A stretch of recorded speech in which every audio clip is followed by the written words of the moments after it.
जय श्री गणेश जी, जय श्री सत्यनारायण भगवान।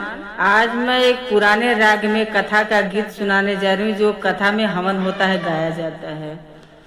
होमिया करवले कामन फल सुना हो, विप्रन पंडित हो, पंडित कर बतावा तब हो हम जानब। होमिया करवले हव फल सुना हो, रानी रुक्मिणी हो, रानी जब धुआं जई है से तब हो फल मिले। रानी जब धुआं जई है से तब हो फल मिले। धियवा जन्म ले कवन फल सुना हो, विप्रन पंडित हो, पंडित कर बतावा तब हो हम जानब। धियवा जन्म ले हव फल सुना हो, रानी रुक्मिणी हो, रानी जब बाबा दी है कन्या दानवा तब हो फल मिले। रानी जब बाबा दी है कन्या दानवा तब हो फल मिले।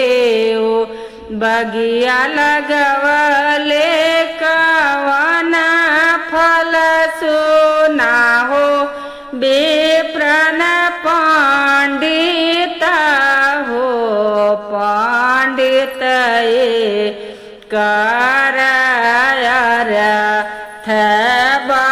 बतावा तब हो हम जानब।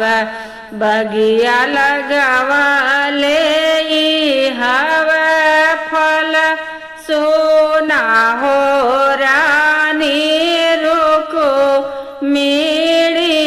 हो, रानी जब आमा फरी है घाव दिया तब हो फल मिले। रानी जब आमा फरी है घाव दिया तब हो फल मिले। पोखरा खनवले कवन फल सुना हो, विप्रन पंडित हो, पंडित कर बतावा तब हो हम जानब।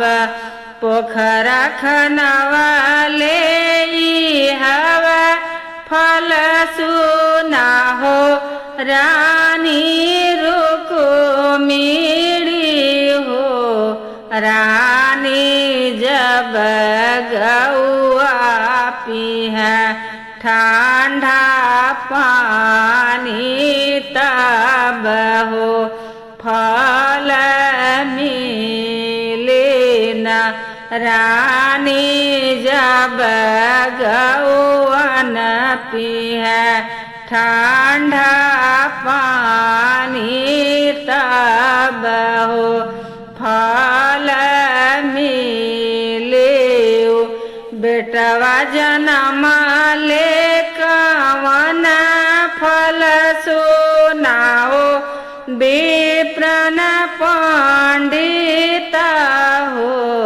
पंडित एक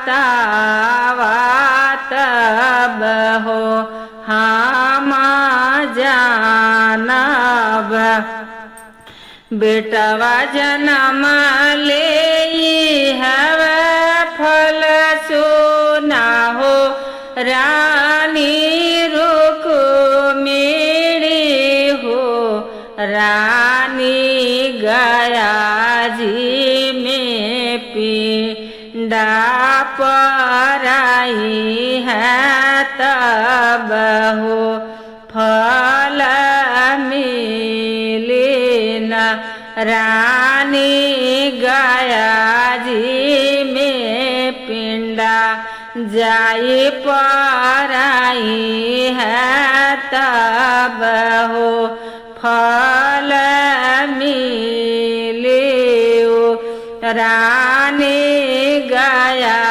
जी में पिंडा जाई पराई है तब हो फल मिले।